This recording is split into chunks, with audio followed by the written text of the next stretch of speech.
Do you have a new cruise coming up? Is it your first cruise or are you an experienced cruiser? Even so, there are a lot of moving parts. So today we're going to break all of that down and provide you reminders and important steps to take within 4 stages of planning. I'm also going to give the most experienced cruisers some embarkation tips for cruise day. Today on See More Seas.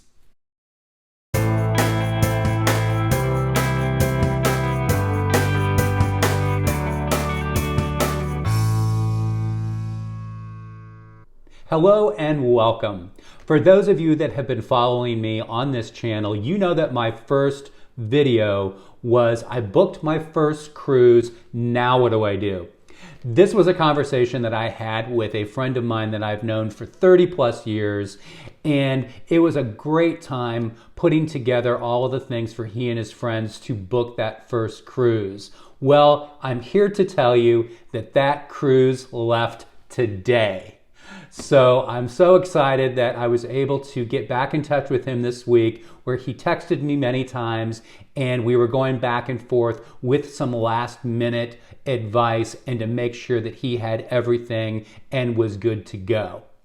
Well, another one of my new subscribers actually reached out to me about booking their first cruise, and so we went over some of the same points, and they're all set and actually even booked a cruise coming up later this year. So they've got 2 booked right now.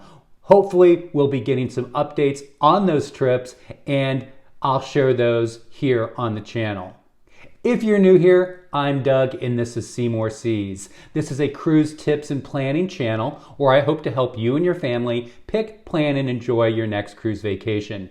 If you do find this video helpful in any way, please do give it that thumbs up and consider subscribing. We've got a lot of great content coming up. I've got a guest speaker coming up on the channel that's going to speak to us about eating healthy on a cruise ship. And I also still have that walkthrough of MSC's Private Island Ocean Cay Marine Reserve, which should be coming out very soon. Preparation is key to any vacation, and a cruise vacation is no exception. So let's get started and talk about the 4 stages of planning your cruise. So I'm going to provide tips for 4 different stages of planning. Stage 1 is going to be immediately after you book your cruise, all the things that you should be doing. Step 2 is things that you need to do a week or 2 before you actually cruise. Then step 3 is cruise day, embarkation day, all the things that you need to have finalized prior to heading to the port. And stage 4 is all of the things that you need to be doing once you board the ship on that first day. All of these will make it so that you have a very stress-free and enjoyable cruise vacation. So in that first stage, the first thing that you need to do is to check the expiration date of your passport. Do you have a passport? Does your passport need to be renewed? So make sure you're taking a look at all of that. And if your passport expires within 6 months of your cruise sail date, then make sure that you renew that passport immediately, because they will not let you on the ship if your passport expires within 6 months of the sail date. Expedite this if possible, and note that you will probably pay a premium to do so.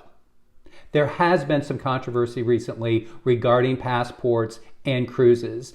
On a closed loop US-based cruise where you're leaving and returning to the same port, sometimes you can just use a state-issued birth certificate to cruise. If you are going to an island or a country that requires a passport, you cannot use your birth certificate, so it is up to you to determine if you need the passport and any visas. So always Carry your passport, as well as make sure that you include your vaccination card with that, due to the fact that the COVID protocols are changing and each country might have different vaccination requirements. So don't even use your birth certificate. I recommend that you fully go with a passport. You also want to make sure that your travel insurance has been booked, and it includes not only the cruise, but also for any airfare or travel to the cruise port. This would include any medical evacuations. This would include any late plane or lost baggage, missed ports, as well as a rider that does include any type of trip interruption due to COVID-19. Many of the cruise insurance and travel insurance policies exclude COVID mishaps, so make sure that you're checking closely that that is included. Also, go onto the cruise line website and make sure that you have an active account with the cruise line. This is where you will go in, create your profile, update your profile, and make sure your passport number and all of the contact information and emergency contact information is in your profile. So when it is check-in time, all of that will already be within your profile and you're good to go. This is also where you're going to be able to go in and arrange all of your dining times if, for instance, you have an anytime or my time dining, or if you want to book any excursions or any specialty restaurant packages that you want to enjoy on your cruise. Do this immediately upon booking, due to the fact that excursions do fill up quickly and you can always add, change, or modify as you get closer to your cruise. But I guarantee you, you'll be much more satisfied with your cruise planning if you do these things early.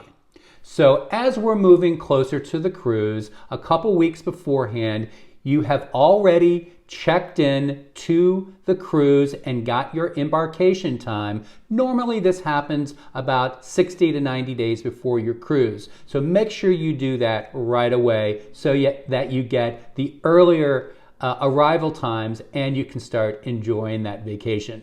You also want to go on to that cruise line website, and if your eDocs are available, you want to print those out, specifically the one that contains the boarding pass with a QR code or a barcode that you will scan at the terminal.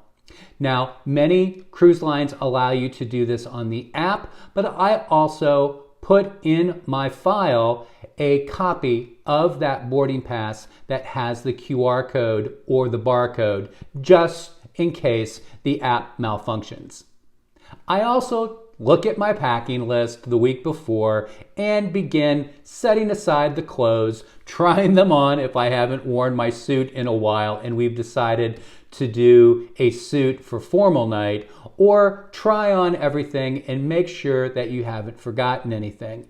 As you look, make sure that you pre-pack your clothes, and if it's tight, always take a few out, because on every cruise, there are items that I normally don't wear and wish that I would not have packed. Also, you're going to want to print out those luggage tags and print them in color and attach them to your luggage. I always have the colored options available, and I have these holders that keep them dry if it should be raining, or they won't rip off with handling by the porters. I also go to the bank and I make sure that I have cash available, small bills, to give to the porter for embarkation day when we check our bags. Also, I want to make sure that I print copies of all of the items that I've purchased pre-cruise. That would be like the Wi-Fi package, a drink package, my excursions. Normally in the online planner on the cruise line website, there'll be a section, say, already purchased or something similar to that. It'll list all of the items that you have already purchased and should be getting as services on your cruise.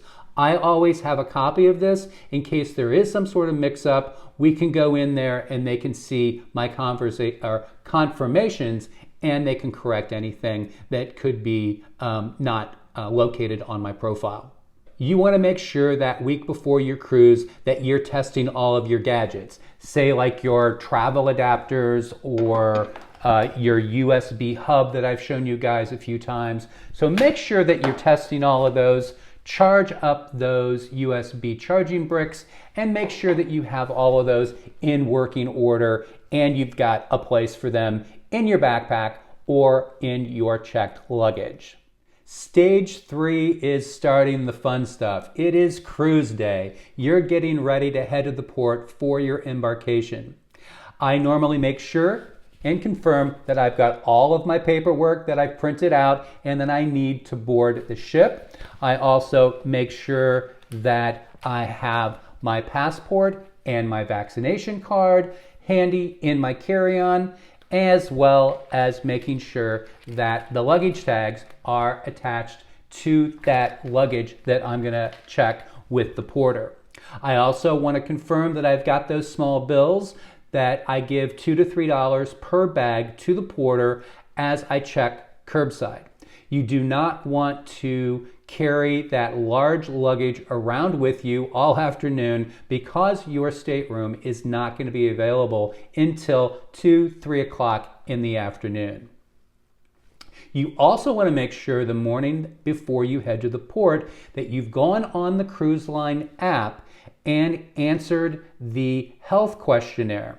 This is something that almost all cruise lines are doing, and it basically says, are you sick today? Have you been exposed to anybody with COVID over the last couple days?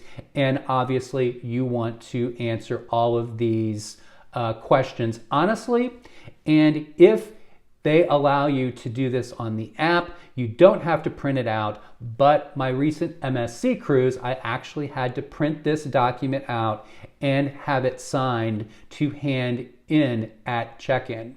One or two quick things to note about preparing to go to the port. Make sure when you're finalizing your packing that any medication or any item such as your swimsuit or anything like that that you're going to want prior to your luggage being delivered later in the afternoon, have that in your carry-on along with all of your documentation that you're going to need for check-in.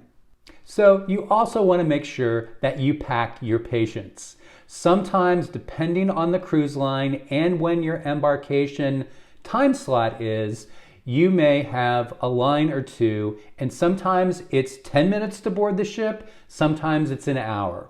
So just make sure that you're packing your patience and you're going to start enjoying your cruise very, very soon.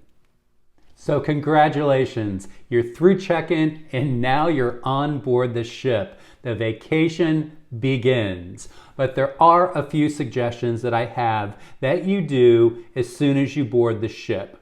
Now, if you're hungry, I would recommend that you consider the main dining room or maybe the burger joint or the taco bar or something like that beside the pool, because it's going to be much less hectic than the buffet. Normally, buffet on embarkation day is a complete circus and it's very, very crowded. Now, if you do have an early embarkation time slot, then the buffet might not be too bad. But do consider the main dining room. It's always a much better experience anyway to eat breakfast or lunch in the main dining room. So make sure that you try that at least once or twice during your cruise. Speaking of the main dining room, one of the things that I do very early on day one, as soon as I board the ship, is I do go to the main dining room and check out where my table assignment is. Your table assignment normally is going to have the time and table number on your key card, and so you can go into the main dining room. It will be open and you just walk around and you find your table location. If you've requested a table for 2 and for some reason you're at a table for 6, there is normally a maitre d' or a restaurant manager outside of the dining room that will allow you to make any adjustments or changes that you might have. I normally confirm my dining times with those people and make any adjustments as needed.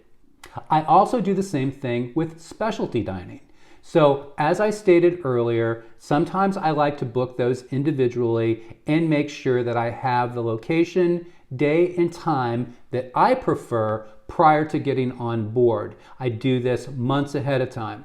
However, if you have purchased a dining package, meaning say you've got 3 specialty dining, 4 specialty dining for your 7-day cruise, many times on many cruise lines, you are not allowed and cannot book the day and time until you get on board. So make your way to the specialty dining area. Normally one or a couple of the venues will have someone outside, and you can go in and choose your day, time, and venue, and do this early because you're going to be competing with everybody else that's boarding on that day, and you want to make sure that you have the day and time that works best for you. Have an idea of those days and times prior to getting on board. That'll help you out quite a bit. The other thing you want to do right away is connect to the ship's Wi-Fi. Your app has a lot of information available on it and will be activated once it connects to the ship's Wi-Fi. Now, you do not have to have a Wi-Fi package to make your app work. You just will not have access to the internet, but your app will connect to the ship, and all of the information, including your onboard spending account, all the activities, ordering food, doing dining reservations, show reservations, all that's going to be available on the app, and you need to make sure that you connect to the Wi-Fi. If you do have a Wi-Fi package, then all you need to do is go in there and sign in, and normally they ask for your cabin number, maybe your last name, date of birth, and then you're connected to the internet for the duration of your cruise. This will either be the basic surfing internet, and if you have upgraded to the streaming internet, the faster internet, that should be automatic based on your pre-purchase and your profile on your app. If not, just go to guest services and they can correct that for you. Once you're connected to the ship's Wi-Fi, make sure that you watch the emergency video on your phone or device, and make sure that you go to your assembly station to get your key card scanned. Now, most of the cruise lines have this as an open 2 or 3 hours in the afternoon that you can do this, but a few cruise lines have backtracked and went a little bit of old school, like my last MSC cruise, where we were able to watch the safety video in our stateroom, dial an extension on our cabin phone to confirm that we were in our stateroom and watched it, but they called floor by floor and everybody had to go to their assembly station at the exact same time, which completely jammed the stairwells, and it was a bit of a circus. And so I think they could probably take some advice from some of the other cruise lines that allow this to be an open time to go to your assembly station and get your key card scanned. You might have to watch a demonstration on how to use the life jacket, but it is so much better than standing out in the heat for 30 minutes with 100 other people. So hopefully all the cruise lines are going to move towards this e-muster station where you watch it on your app and go to your station to get your key card scanned.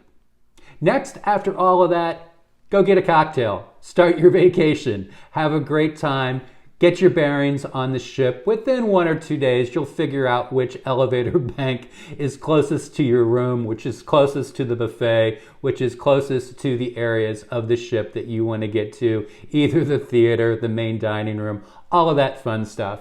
Everybody jokes about it, that you go to the wrong side of the ship, but just get your bearings, enjoy yourself, have an absolutely fantastic cruise vacation. All of those different stages of planning have paid off, and now you're ready to enjoy your cruise. Bon voyage, have a wonderful time, and thanks for stopping in today. If you found this video helpful in any way, again, please do give it that thumbs up and consider subscribing. Thanks so much, and as always, I'll see you again soon.